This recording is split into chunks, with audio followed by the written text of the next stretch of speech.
Vuelven las reseñas de libros. Sí, amigos, así como lo oyen, hoy día nubladito, así como que se espera lloviznita para esta noche, voy a traerles otra reseña del libro. ¿Por qué? Porque es un libro que otra vez releí y la verdad es que quiero hablar de él con ustedes. El libro del que vamos a hablar el día de hoy es La esclava de Vesta de Sherry Smith. ¿De qué se trata? La esclava de Vesta de Sherry Smith nos cuenta la historia de Emilia. Emilia es una virgen vestal, o sea, una sacerdotisa de la antigua religión de Roma, de la religión tradicional romana. Estas sacerdotisas eran las encargadas de custodiar el fuego sagrado que representaba a la diosa romana Vesta. Vesta era como la diosa del hogar, la diosa como, pues sí, que a la que tú le rezabas como por las cosas de la maternidad, del hogar, de la casa, de todas estas cosas. A ver, estoy hablando única y exclusivamente de la novela. Si quieren que investigue sobre las vírgenes vestales y hablemos de eso, que es un tema que a mí me apasiona mucho, como muchos ya lo saben, a mí todos los temas históricos me encantan y ya puedo entrar un poquito más en realmente lo que es su papel en la antigua religión romana, lo hago, pero en este momento estoy hablando de la novela. Por si hay alguna cosa de imprecisión histórica, que es lo más probable, por favor, estoy hablando del libro, ¿ok? El libro de ficción histórica de Sherry. Nada más, nada más. No me estoy metiendo con las vestales, lo que fueron las vestales. Si bien es un tema que me interesa muchísimo y me gustaría leer más, el día de hoy estoy hablando únicamente de la novela. De hecho, si alguien sabe de libros que pueda leer sobre las vestales o artículos o lo que sea, me los pasa porque me gusta y quiero aprender, así que sí. Pero bueno, Emilia es escogida a los 6 años para ser una virgen vestal, una sacerdotisa de esta religión romana, algo que en ese tiempo se consideraba un privilegio y un honor, sobre todo para la familia de la niña. Este ritual para el que las escogían, esto sí creo que sí tengo nociones, básicamente escogían a niñas de 6 a 10 años de edad, era como el rango de edad en las que las podían escoger, y les enseñaban todo lo que tenían que saber para que se dedicaran a ser sacerdotisas de la diosa Vesta. ¿Qué pasaba aquí? Que eran niñas, en cierta manera, si nos vamos a la época y a la forma de vida de la mujer en esa época, eran niñas en cierta manera privilegiadas porque se les permitía estudiar y se les enseñaba a leer y a escribir. En la época de las vestales, ellas eran como las sacerdotisas de Roma, era como un honor y un privilegio, y tú eras como honrada y tenías muchas cosas que una mujer común no podía aspirar. A estas sacerdotisas se les conocía como vírgenes vestales justamente porque toda su vida la dedicaban al cuidado y a la atención a la diosa Vesta y a otros rituales de la religión romana, con una sola condición. La norma más importante para una virgen vestal era precisamente eso, que se conservara su virginidad, que ahora sabemos que la virginidad es un constructo social y todas estas cosas, pero en la antigua Roma era muy valorada la virginidad de una mujer y ellas era como la regla más importante para ellas. La única regla que ellas no, o sea, como que lo más importante era justamente el seguirse manteniendo vírgenes a lo largo de su vida, porque se suponía que eran como esposas simbólicas de Roma y que toda su energía la consagraban únicamente a los rituales y sobre todo a la atención y cuidado del fuego sagrado de la diosa Vesta. Si una mujer, si una virgen vestal incurría esta norma, su castigo era ser condenada a muerte. Antes se usaba, anteriormente la forma de matar a estas mujeres era con la lapidación, pero se temía que pudieran hacer enojar a Vesta por básicamente matar a una de sus sacerdotisas. Entonces se decidió que las mujeres que infringieran esta ley iban a ser enterradas vivas con un cuenco de agua, una fruta podrida y una lamparita, para que la mujer muriera de inanición, para que técnicamente ellos no la estuvieran matando y estuviera como menos, pues fuera más difícil que la diosa como que la hiciera de pedo, porque pues mataron una sacerdotisa suya, ¿no? O sea, como que los romanos como que se lavan las manos de decir, no, pues ella se murió de hambre, yo no la maté, y así, ¿no? Entonces, esta historia empieza justo con Emilia cuando está en su tumba, porque ella fue condenada a muerte por tener una relación con alguien, por romper sus votos de castidad con alguien. Al principio no les voy a decir con quién, porque eso es algo que se va descubriendo a medida del libro, porque el libro son las reflexiones de Emilia desde que es escogida como una niña de 6 años hasta el día de pues su condena. El libro se divide en 3 partes principales y la verdad es que es algo muy interesante. La primera parte es toda la parte de Emilia siendo apenas una niña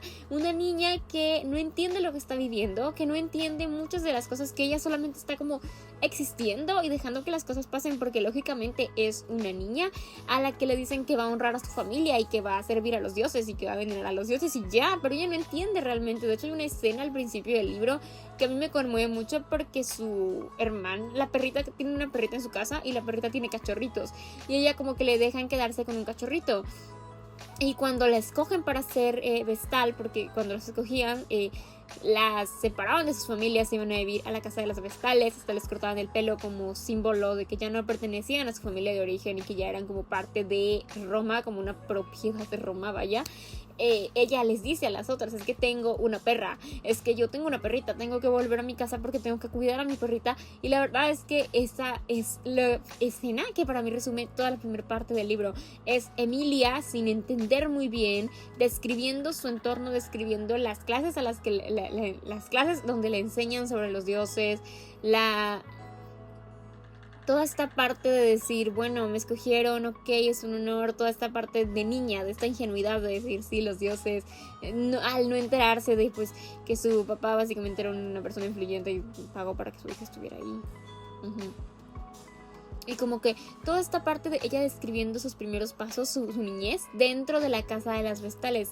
Sí, es eso. Hay una parte del libro en la que llega una nueva virgen, una nueva muchacha que se llama Julia, y básicamente ella y Emilia como que al principio tienen una amistad y luego como que siempre no, y pasan cositas ahí. La segunda parte es ya más descriptiva aún, si es posible, porque es básicamente el día a día de una virgen vestal. O sea, es Emilia describiéndonos lo que hacía, los rituales que se hacían a los dioses, las actitudes que tenían dentro de la casa, como sus rutinas de pues cómo vivían ellas, cómo hacían todo, diferentes cosas tipo desde estudiar hasta bañarse, cosas así. La parte interesante del libro, vaya, es toda la historia de las vestales y toda la parte donde te describen una prox, porque obviamente pues no sé, no vivimos en esa época, de el estilo de vida de estas sacerdotisas. ¿Cuál es el problema y el inconveniente que yo le veo al libro? Que es muy descriptivo. O sea, es un libro que sí tiene cosas interesantes para mí sí es muy interesante porque a mí me encanta la historia y soy muy de cómo se vivía en tal época y qué hacían y cómo era un día a día y me gusta. Pero entiendo que habrá gente para la que no sea así. Otra cosa es que los rituales, las ceremonias romanas, pues muchas ceremonias romanas tenían partes en donde sacrificaban animales. Esta parte del sacrificio de animales es descriptiva, es descrita muy explícita, es muy explícita y ok, yo entiendo que era otra cultura, yo entiendo que eran otros tiempos, yo lo entiendo perfectamente, pero yo también soy un amante de los animales, entonces sí había partes donde yo decía, ay, ok, y entendiendo que es otra cultura totalmente, pero pues sí es algo explícito, así que si a alguien pues no le gusta ver escenas así, pues no es un libro para ustedes. Lo descriptivo puede ser un punto a favor, un punto en contra, porque entiendo que es un libro lento. Es un libro que las primeras dos partes son lentas, son descriptivas. Es Emilia descubriendo su mundo y en la segunda parte Emilia contándonos su día a día.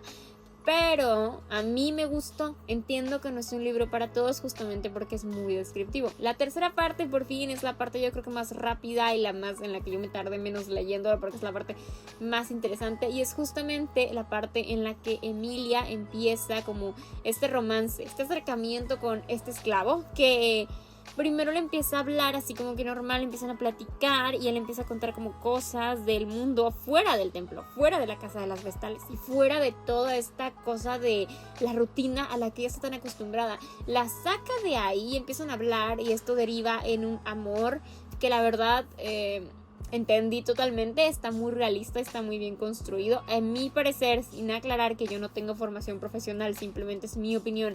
También está muy interesante ver cómo se va desarrollando un pensamiento crítico en Emilia, porque él como que le pregunta muchas cosas, de que oye, ¿y esto por qué lo hacen? Ella contesta y él es como, dude, yo leí tal cosa, o yo he visto tal cosa, y empieza a contrastar información y empieza a evolucionar bastante como personaje, al punto de que ya no se siente como la niña que fue escogida y que se creía todos los cuentos que le habían contado las otras vírgenes. Es una parte muy interesante hasta que por fin, y esto no es spoiler porque el libro así empieza, pues es descubierta y condenada a muerte. Básicamente el libro me gustó porque es un libro diferente. Todos los libros es como el spoiler, ¿no? Ay, ¿qué va a pasar? ¿Se va a morir? ¿No se va a morir? Aquí ya tenemos un antecedente de que ella, pues, quién sabe si se muera. Pero la descubrieron, entonces el punto es averiguar cómo llegó ahí, qué pasó, qué le enseñó, quiénes fueron sus maestras. De hecho, ella misma esperaba ser una buena virgen, o sea, estaba muy metida en este culto y ella decía, es que yo quiero. ¿Qué pasó? Que le enseñó una maestra que como que era más como que diferente a las demás, eso como que pudo marcar un poco su personalidad. Entonces es un libro que la verdad, si les interesa la historia, si les interesa la religión romana, la antigua Roma, se los recomiendo. Es ficción histórica, no es un libro exacto, no puedo decir que hay hechos exactos porque yo la verdad no soy estudiada. Si conocen artículos o referencias o lo que sea de las vestales, me los dejan aquí porque me interesa muchísimo. Pero sí estoy consciente de que no es un libro para todos porque es excesivamente descriptivo, descripciones que a mí me parecen interesantes, pero que entiendo que no todo el mundo es tan chismoso, o que no todo el mundo le interesa la misma historia que a mí, o que simplemente pues no es un libro. Es un romance bonito, construido, entendí perfectamente por qué se dio, y la verdad es que me gustó muchísimo, me gustó. Sí es un libro lento, no les voy a decir que no, pero si quieren algo de ficción histórica inspirado en la antigua Roma, este es la verdad... Esta es una excelente idea. Y pues este fue mi reseña de La esclava de Vesta de Sherry Smith. Espero que les haya gustado. Si conocen algún otro libro sobre la historia de Roma, me lo dejan aquí abajo y yo claro que se los leo porque me encanta la historia, como ya les he dicho.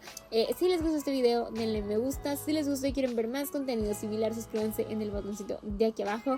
Y no se olviden que tengo redes sociales, tengo Instagram, tengo TikTok y tengo Twitter. En todas estoy como NannyDream98 y aquí un video cada semana. Bye.